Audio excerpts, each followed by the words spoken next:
దేవుని పరిశుద్ధ నామమునకు మహిమ కలుగునుగాక. మరలా ఈ ఉదయకాలమున ప్రభు యొక్క సన్నిధానములో మనము రావడానికి, కూర్చోవడానికి ప్రభు ఎంతగానో కృప చూపెట్టాడు. అందును బట్టి ఆయనకే ఘనత, మహిమ, ప్రభావములు కలుగునుగాక. ఈ ఉదయకాలము దేవుని యొక్క వాగ్దానమును జ్ఞాపకం చేసుకుందాం. ప్రకటన 2:10 నేను నీకు జీవ కిరీటం ఇచ్చేదను. అవును ప్రియులారా, నిత్యము జీవించే జీవ కిరీటం ప్రియులారా. అందుకే దేవుని వాక్యములో రాయబడింది, మరణం వరకు నమ్మకముగా ఉండుము, నేను నీకు జీవ కిరీటం ఇచ్చేదను. దేవుడు మన నమ్మకాన్ని చూస్తూ ఉన్నాడు.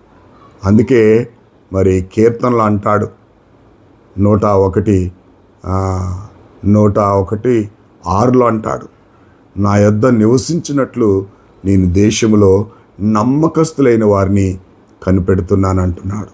నిర్దోష మార్గమున నడుచువారు నాకు పరిచారకులుగా ఉందరని చెప్తున్నాడు.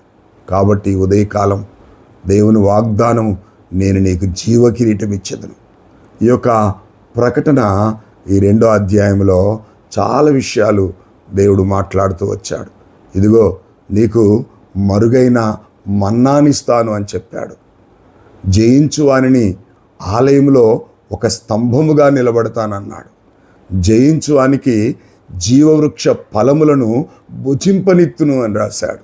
అవును ప్రియులారా, దేవుని యొక్క మరుగైనటువంటి మన్నా, దేవుని యొక్క జీవవృక్ష ఫలములు, జయించు అని పేరు మరి నిజంగా సంఘములో తెల్లని రాతి మీద వాని పేరు రాషదును అని అంటాడు. కాబట్టి ఉదయకాలం జయించువానికి అనేకమైన దీవెనలు, జయించు వారికి అనేకమైన ఆశీర్వాదాలు ఈ ప్రకటన గ్రంథంలో మనం చూస్తూ ఉన్నాం. కనుక మన సావాసము జయించు వారితో ఉండాలి, మన సావాసము నమ్మకమైనటువంటి వారితో ఉండాలి.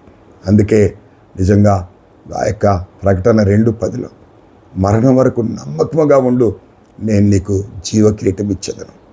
అవును, ఆయన మరుగైన మన్నాను భుజింపనిస్తానంటున్నాడు. తెల్లని రాతి మీద వాని పేరు రాస్తానంటున్నాడు. దేవుని ఆలయంలో ఒక స్తంభముగా ఉంచుతానంటున్నాడు.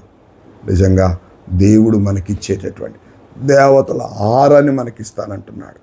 కాబట్టి నమ్మకంగా ఉండాలి, ప్రియమైన వారిగా ఉండాలి. దేవుని వాక్యమును మరి మనం సేవిస్తూ దేవుని వాగ్దానాన్ని గట్టిగా ఎత్తిపట్టి ఆయన కొరకే జీవించడానికి, ఆయన యందు, ఆయన వాక్యందు మనం శ్రద్ధ నిలుపుదాం. దేవుని సన్నిధిలో అనునిత్యము దీవించబడిగా ఉండటానికి ప్రభు మనకు సహాయం చేస్తాడు. అందుకే ఆయన అన్నాడు, నేను నీకు జీవ కిరీటం ఇస్తాను. ఇగో ఇలాగ నువ్వు ఉంటే, ఇలాగ నువ్వు నడిస్తే, ఇలాగ నువ్వు జీవిస్తే నేను జీవ కిరీటాన్ని. అవును, ఈ దినమంతా కూడా ఆయన చెప్పిన వాగ్దానాన్ని ఎత్తిపట్టి ఆయన స్తుతించి ఘనపరిచి ప్రార్థన చేద్దాం. అట్టి కృప దేవుడు మనకు అనుగ్రహించునుగాక. పరిశుద్ధుడు అయిన మా తండ్రి, కృపగలిగిన యేసయ్య, జీవగల నాయన, నేను నీకు జీవ కిరీటం ఇచ్చిందని మాట్లాడారు. అవును ప్రభా, జయించు వారిని నా ఆలయంలో ఒక స్తంభముగా నిలబెడతానని చెప్పారు. జయించువానికి మరుగైన మన్నానిస్తానని చెప్పారు. ప్రభా నీకు వందనాలు.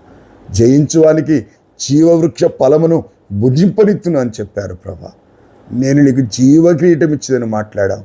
అవును ప్రభా, నీ మాటలు నమ్మకంగా పట్టుకొని, నీ వాగ్దానాన్ని ఎత్తిపట్టుకొని నీ జీవ కిరీటాన్ని పొందుకోవడానికి నీ కృప మాకు అనుగ్రహించమని యేసుక్రీస్తు నామములో అడిగి వేడుకొనుచున్నాను తండ్రి, ఆమేన్. దేవుని పరిశుద్ధ నామానికి మహిమ కలుగునుగాక. దేవుని వాగ్దాన్ని ఎత్తిపట్టి మీరు స్తుతిస్తూ ఇతరులకు దీవెనకరగా మీరు కూడా దీవించబడాలని ప్రభునామను కోరుతున్నాను. God bless you all.